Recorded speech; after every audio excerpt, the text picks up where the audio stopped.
कबीर साहब के पास जाकर पूछा कि स्वर्ग में जाने की रास्ता क्या है? आदमी मरेगा तब स्वर्ग में जाएगा या जिंदा में स्वर्ग में जाएगा? और मरने के बाद जीव आत्मा किससे मिलता है? भगवान से या ईश्वर से या परमात्मा से या शैतान से या काल से या यमराज से? किससे मिलता है? सज्जनों, और आत्मा की मुक्ति कैसे होती है? जो आदमी मरते समय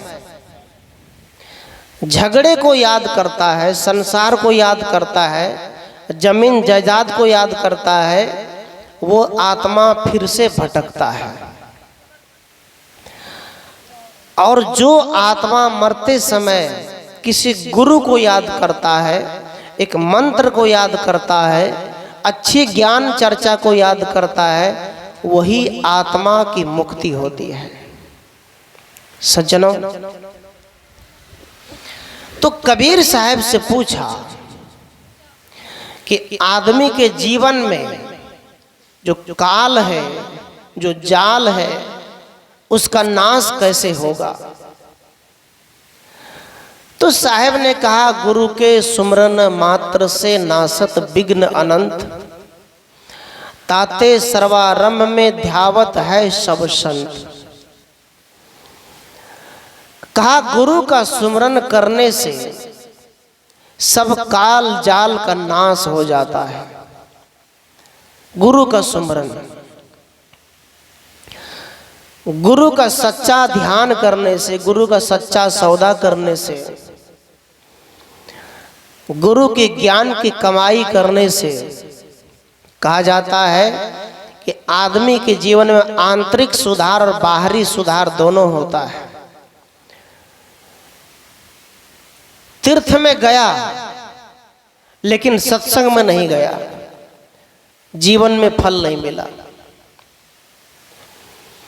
कहा, तीर्थ में नहीं गया, सत्संग में आ गया, सत्संग को सुन लिया और गुरु भक्ति पे चलने लग गया, गुरु मंत्र ले लिया, जीवन का फल मिल गया, जीवन का लाभ मिल गया। तो आज हम लोग उस आत्मा की मुक्ति के लिए बैठे हैं। कितने पति और कितने बेटे करते क्या है, जब माँ बाप मर जाते हैं तब सत्संग करवाते हैं, तब वो पंडित जी को बुलाते हैं, उनसे क्रियाकर्म कराते हैं, है ना? याद रखना, जो आदमी जिंदा में राम नाम नहीं सुना, जो आदमी जिंदा में सत्संग नहीं सुना, जो आदमी जिंदा में ठीक से भोजन नहीं किया, जो आदमी जिंदा में सुख से कपड़े नहीं पहना, सुख से नहीं जिया, तो मरने के बाद क्या ले जाएगा वो साथ में? इसलिए साहब कबीर कहते, खाए ले पकाए ले लड़का बिहाय ले।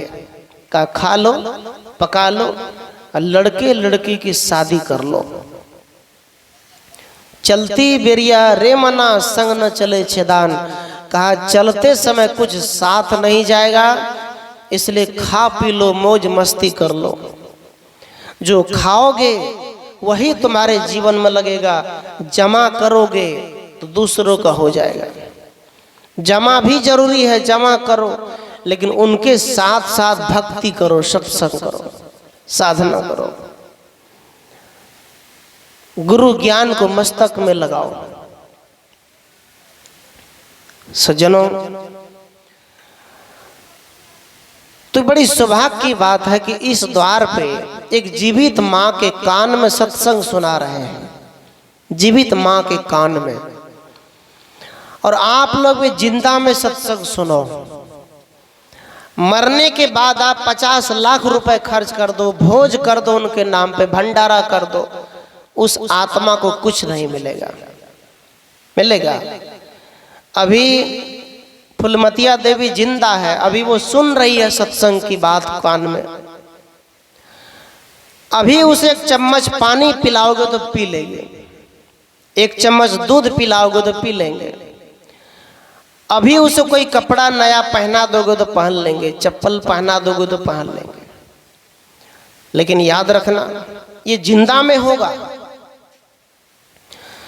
जब आदमी गांव में कोई बीमार पड़ जाए, आपके ससुर बीमार हो, सास बीमार हो, माँ बाप बीमार हो, तो आप अपने माँ बाप से मिलने के लिए चले जाओ। उसके लिए सेब संतरा ले लो, कुछ पैसे ले लो, उनके हाथ में दे दो ताकि इलाज कराएगा। ये जिंदा का श्राद्ध है। आज जो बैठे ये जिंदा में श्राद्ध है, ये जिंदा का श्राद्ध है। और जिंदा का श्राद्ध ही असली श्राद्ध है। मतलब जिंदा का श्राद्ध का मतलब क्या होता है? श्रद्धा से किया हुआ कर्म। जो जिंदा में सुनोगे वही मरने के बाद बनोगे। जिंदा में तुम चोरी करोगे, जिंदा में चुगली करोगे, जिंदा में गाली गलौज करोगे, जिंदा में तुम बेईमानी करोगे, दूसरे का पैर छाटोगे, तोड़ोगे, झगड़ा करोगे, 10 लाठी तुम्हारे पास, मरने के बाद क्या मुक्ति मिलेगी? पंडित जी मुक्ति थोड़ी देगा, मुक्ति कोई नहीं देगा। मुक्ति प्राप्त करने की चीज है, और वो भी सत्संग करके। कितने घरों में देखे जाते हैं, जब मर जाता है तो बेटी जमाए उधर से रसगुल्ला लेकर आते हैं, ले न मैं खो न कनी, ले न खो न, खाएगा, गला में देगा, एक चम्मच रसगुल्ला का रस देगा। मरने के बाद कोई भी माँ बाप नहीं कुछ खाते हैं। आप चाहे बाड़ी में पहुंचा दो, केला पत्ता में पहुंचा दो, अगरबत्ती जला दो, वो आत्मा को नहीं मिलता है, कभी नहीं मिलता है। यदि आपने जिंदा में उनके बिस्तर साफ कर दिया, यदि आपने उसको जिंदा में नहला धोला दिया, उसको चप्पल पहना दिया, लाठी पकड़ा दिया, उसका केस खोखर दिया, तेल लगा दिया, रोटी गुड़ के खिला दिया, याद रखना यही आपकी असली जिंदा का श्राद्ध है। और यही श्राद्ध से आपके माता पिता को अंतिम सुख मिलेगा। मरने के बाद लोग बहुत कुछ करते हैं, इसलिए जब कोई बीमार हो तो उनके लिए कुछ लेकर जाओ। हाथ में बिस्किट ले लो, रसगुल्ला ले लो, जो कुछ बने पैसा कौड़ी ले जाओ। चलो, गरीब है तो इलाज कराना, अमीर है तो कोई बात नहीं। ये सामाजिक प्रेम है और यही आत्मा की सेवा है। ज्यादातर लोग क्या करते हैं, भोज के दिन क्या करते, पत्ता में बाड़ी में पहुंचाते, कार कौवा खाए कुत्ता खाए, क्या कहते, बाप खा लिया। कैसे खा लिया? कुत्ता खाया तो क्या कुत्ता बन गया बाप, कार कौवा खाया तो क्या कार कौवा बन गया। ये पंडित जी की चाल है। सज्जनों, आपका असली कर्म है जिंदा का सेवा। जिंदा में जितना हो सके खूब मन से सेवा करो, खूब खिलाओ, उसे सेवा करो, सुख दो, टहला बुला दो, पंखा होंक दो, पानी से शरीर पोंछ दो। ये जिंदा का सेवा है और इसी को बोलते हैं क्या, पिंड दान। कैसे? पिंड दान का मतलब, पिंड का मतलब शरीर होता है, देह, अहाँ का देह, हमर देह, ओकर दे, ओकर दे, दे हो गया। पिंड दान मतलब बेटा अपने हाथ से माँ बाप को सेवा दान कर रहे हैं बुढ़ापा में। जब माँ बाप बूढ़े हो जाए तो बेटा को चाहिए अपने हाथ से सेवा दान करे कि माँ तुमको सेवा कर रहा हूँ, तो चिंता मत कर, मत रो, मैं हूं ना, मैं सेवा कर रहा हूं। इसको कहते हैं असली पिंडदान। लेकिन पंडित जी क्या बोलते हैं, आदमी को जब जला देता है तो वहां से एक छोटा सा हड्डी लाएगा, ले जाएगा गंगा, क्या मिल जाएगा, क्या हो जाएगा उससे? एक हड्डी भसा देने से क्या आत्मा को सुख मिल जाएगा? है जो आत्मा सत्संग किया ही नहीं जीवन भर, गलत किया, उसका हड्डी कितना ही गंगा में भसाते रहो तो क्या मिलेगा? सत्संग सुनो, सत्संग में आओ। याद रखना, बचपन में और इस जीवन में जो सत्संग कर लेता है उसे और कहीं श्राद्ध कर्म करने की जरूरत नहीं पड़ेगा। सत्संग करो, सब कुछ हो गया। ये काम करो। महाभारत में गांधारी का कितने बार श्राद्ध हुआ? 7 बार गंगा में, लेकिन प्रेत बना रहा, प्रेत, मुक्ति नहीं मिला। पंडित के कर्म से आदमी को मुक्ति नहीं होगा। अभी इंडिया में एक न्यूज चल रहा है, एक यादव बन के गया था ब्राह्मण, पंडित चल रहा है मोबाइल पे कि नहीं, एक यादव गया था पूजा करवाने, पंडित लोग उसको भगा दिए।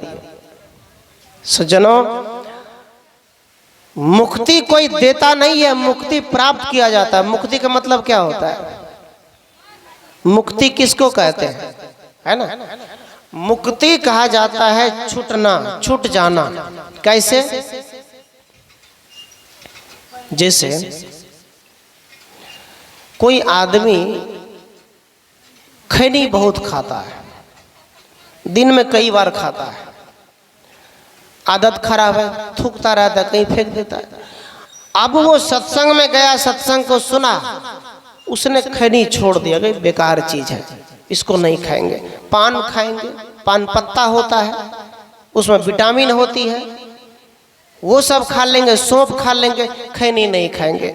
जब खैनी छोड़ देता है तो एक चीज से मुक्ति मिल गई, मतलब खैनी छूट गई, मुक्ति मिल गया। मुक्ति का मतलब छूटना है, छोड़ देना, फेंक देना। लेकिन लोग क्या कहते हैं? मरने के बाद, मरने के बाद मुक्ति कैसे होगी? जिंदा में मुक्ति होता है, जिंदा में सत्संग होता है। बहुत ऐसे लोग हैं जो द्वार पे कभी सत्संग नहीं करवाता है, कभी नहीं करवाता है, कुछ नहीं, थोड़ा मोड़ा पूजा पाठ करेगा, ब्राह्मण पंडित को बुला के बस पूजा करवा लेगा, बस। सत्संग में आदमी के जीवन का सुधार की बात किया जाता है, इसलिए सत्संग की बात होनी चाहिए। और सत्संग करने से जहाँ जहाँ आवाज जाती है वहाँ के काल क्लेश भाग जाता है।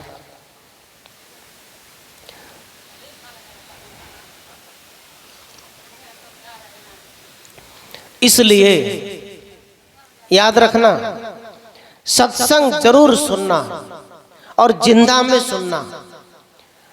ये बेटा, ये इसका पति राधे यादव जी धन है, उसका बेटा धन है, जिंदा में पत्नी को सत्संग सुना रहे हैं। मरने के बाद सुनते कि नहीं सुनते, ओकर नाम पर कतनो खर्चा करते तो मिलते ओकरा कुछ हो नहीं मिलेगा।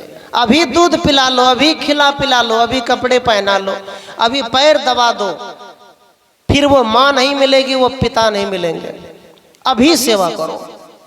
और यही सदगुरु कबीर के असली देवता है। लोग कहते हैं ना कि कबीर पंथी भगवान का विरोधी होता है ना? कबीर पंथी, कबीर साहब के विचार किसी मत वाले से नहीं मिलता है। कबीर साहब से पूछा गांव के लोग, समाज के लोग, एक कबीर साहब, आपकी विचार हमसे क्यों नहीं मिलता है?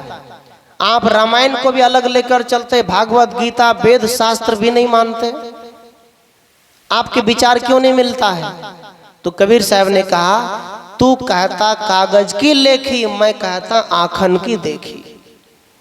कबीर साहब कहते हैं, वो कहते हैं तू कागज में जो बात लिखा है उसको रटता है, और मैं आंख से देख रहा हूं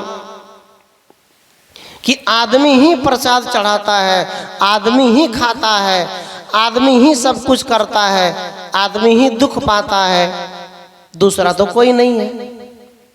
इसलिए कहा, तेरा मेरा मनवा कैसे एक होई रे, कहा तेरा मेरा मन कैसे एक होगा। कबीर साहब कहते हैं, तू करता है मुर्दे की पूजा, मैं करता हूं जिंदा की पूजा। कबीर साहब मुर्दे की पूजा कभी नहीं करते, जिंदा की करते हैं। जिंदा में माँ बाप आते हैं, संत आते हैं, गाय भैंस आते हैं, जीव जंतु आते हैं, इस सब की पूजा कबीर साहब करते हैं। जितने मत पंथ वाले हैं, कोई न कोई माटी पत्थर इधर उधर की पूजा करते हैं। लेकिन कबीर साहब का तो जिंदा का करो, जिंदा तुम्हें आशीर्वाद देगा, जिंदा तुम्हें 2 रुपए देगा, जिंदा तुम्हें हाथ में कुछ खाने देगा, जिंदा तुम्हें सब कुछ देगा, मुर्दा तुम्हें क्या देगा? जिंदा का करो। तो कबीर साहब की विचार किसी मत पंथ से जल्दी मिलता नहीं है, भले वो समाज में प्रेम से भले सत्संग कर ले मिल करके, लेकिन नहीं मिलता है। और मत कहता है कि आत्मा मरने के बाद ईश्वर के पास जाएगा, ईश्वर से मिलेगा, तो इसका मतलब है कि तुम भक्ति ना करो। फिर जब ईश्वर से मिलवे करेगा आत्मा तो फिर भक्ति करने की क्या जरूरत है, छोड़ दो। सज्जनों, ये आत्मा ईश्वर से नहीं मिलता है। आत्मा जैसा कर्म करता है वैसा उसको दंड मिलता है, वैसा उसे भोगना पड़ता है। वहां पर गाय बंधी है ना। मैं शुरुआत में भजन गाया, 4 पैर 2 सिंह गुमा मुख, कैसे के हरि गुण गवे रे, मन तू ऐसो जन्म नहीं पैवे रे। उस गाय के पास 4 मुख है,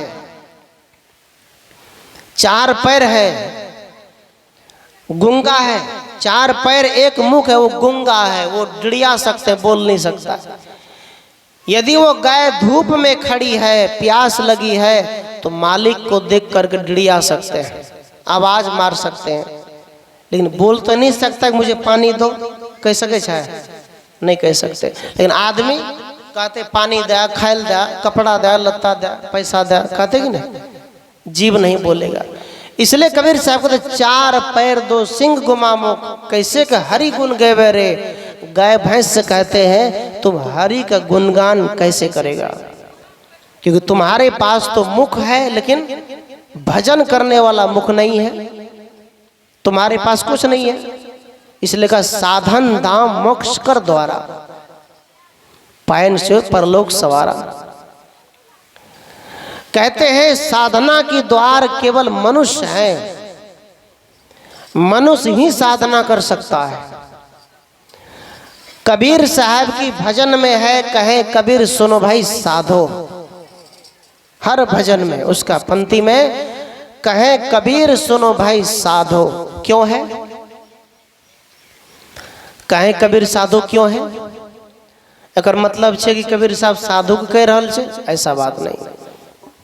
साधु का मतलब होता है साधना करने वाला।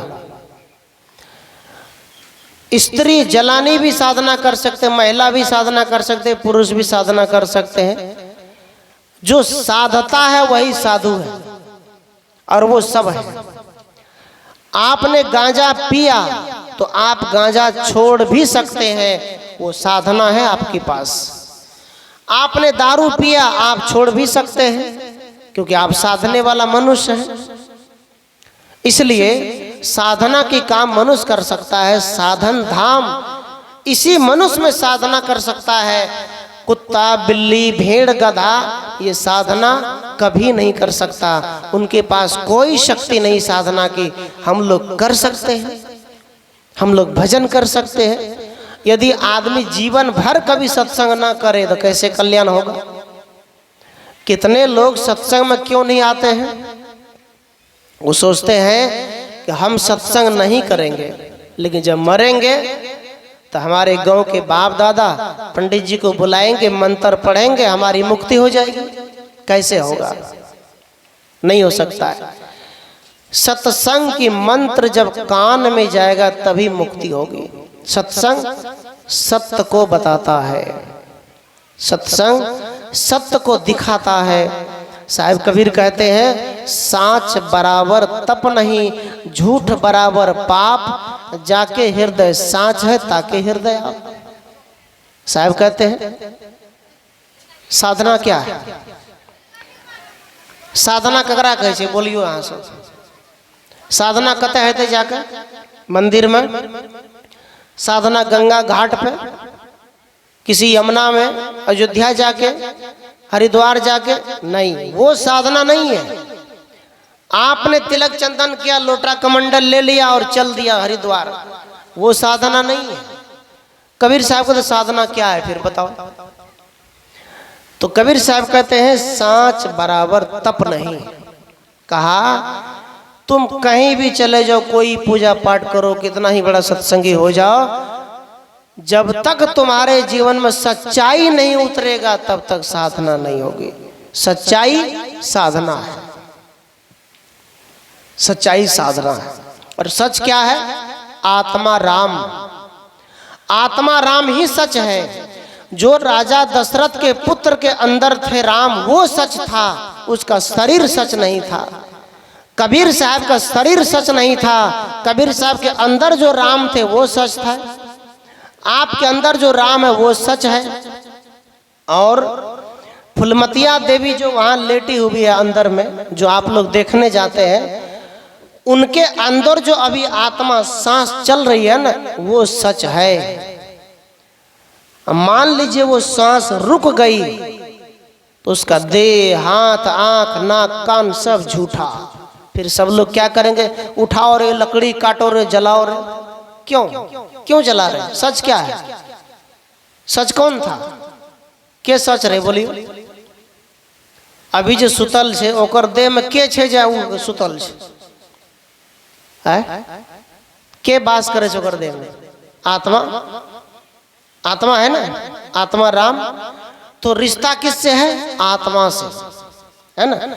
यदि कल वो आत्मा निकल गया तो ना वो माँ है, ना किसी की सास है, ना किसी की नानी है, ना किसी की दादी है, क्योंकि आत्मा नहीं है। शरीर मुर्दा हो गया, उसको जला देंगे।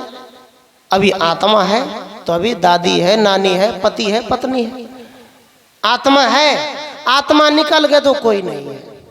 तो आत्मा ही श्रेष्ठ है, आत्मा ही ईश्वर है, आत्मा ही राम है, आत्मा ही शिव है, आत्मा ही परमात्मा है। आत्मा से बढ़ के कुछ नहीं। आत्मा है तो रिश्ता है, आत्मा है तो मंदिर है, आत्मा है तो मस्जिद है, आत्मा नहीं तो कुछ नहीं। इसलिए आत्मा की पूजा करो, और आत्मा की पूजा है जिंदा की पूजा, मरे हुए की पूजा नहीं। लोग मरे हुए की पूजा ज्यादा करते हैं, है ना।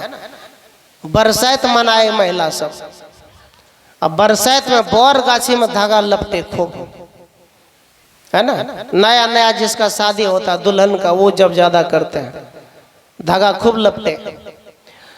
उस गाछी को पानी चाहिए, आपकी धागा नहीं चाहिए, है ना। कोई भी गाछी छे ना, ओकरा पानी चाहिए, खाद चाहिए। अहाँ का धागा से ओकरा कोई मतलब नहीं है। लेकिन लोग क्या करते हैं? पति की लंबी उम्र करने के लिए धागा लपेटते हैं। पति की उम्र कैसे बढ़ेगा? दिन रात पति पत्नी कचर कचर कचर कर झगड़ा करोगे, धागा लपेट देगा तो उम्र बढ़ जाता है। दोनों में किटमा किट लड़ोगे तो धागा क्या करेगा? अरे जब सुख शांति से दोनों प्रेम से रहोगे तब पत्नी क्या, पति क्या, दोनों को उम्र बढ़ जाएगा, बाल बच्चे का भी उम्र बढ़ जाएगा। जहां प्रेम है वहीं उम्र बढ़ता है ना। मान लिए कोई आदमी बीमार है, बाजार से दवाई लाभ लिए खरीदी का, दवाई दिलिए गोसा गलिए, तो दवाई तो खेते लेकिन ओकरा गोसा उठले, और गोसा के ले खेबे तो खो, न तो जो मरिया चिंते में मर जेते। तो प्रेम से आदमी को दवाई खिलाओ, प्यार से खिलाओ, उससे क्या होगा? वो जल्दी ठीक भी हो जाएगा और उसका आत्मा भी खुश हो जाएगा। इसलिए सज्जनों, हम सबको चाहिए कि मनुष्य की आत्मा जो है वो कैसे भटकते हैं? वो गुरु का सुमरन नहीं करता है, इसी कारण से भटकता है। जब गुरु का सुमरन करेगा तो आत्मा नहीं भटकेगा। आजकल कितने लोग गुरु का सुमरन भी करते लेकिन भूत भी लग जाता है। जब आप गुरु का सुमरन करते हैं तो भूत का डर क्यों होता है? चुड़ैल का डर क्यों होता है? डायन का डर क्यों होता है? आप गुरु के भक्त हैं ना, तो आपको ऐसा क्यों हुआ, है ना।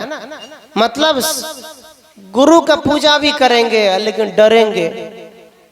एक गुरु पर विश्वास रखो। लेकिन कुछ ऐसे पंथ हैं गुरु पर भरोसा नहीं है, अनेक अनेक नकली देवताओं पर भरोसा है। गुरु का भरोसा, गुरु पर विश्वास, ये सबसे बड़ी भक्ति है। और इस विश्वास में जो जिएगा उसका बाल बच्चा का कोई कुछ नहीं कर सकता है। डायन जोगिन चुड़ैल कुछ नहीं कर सकता है। गुरु मंत्र को कान में रखो। एक बार की बात, आदमी के साथ जाता क्या है, क्या लेकर जाता है वो? एक सेठ आदमी था। सेठ आदमी बड़ा सेठ था। एक साधु उसके घर में चला गया, तो साधु रह गया किराए पे। किराए पे जब रहा साधु, तो सेठ ने कहा कि 5 रुपए तुमको किराया देना पड़ेगा, 5 रुपए। साधु सोचा मजाक करता है। जब साधु रात भर रहा, सुबह में चल दिया, तो सेठ कहता है साधु से 5 रुपए लाइए, किराया लाइए 5 रुपए। तो 5 रुपए जब मांगा तो साधु के पास नहीं था। इसको यहां से हटाइए, इसको ले जाओ वहां से, उठाइए इसको यहां से। अरे माता जी, हेलो, अरे माता जी, चल जाओ, सत्संग सुनबे तो शांति से सुनो, बात हत्या नहीं करियो, जाओ, चल जाओ।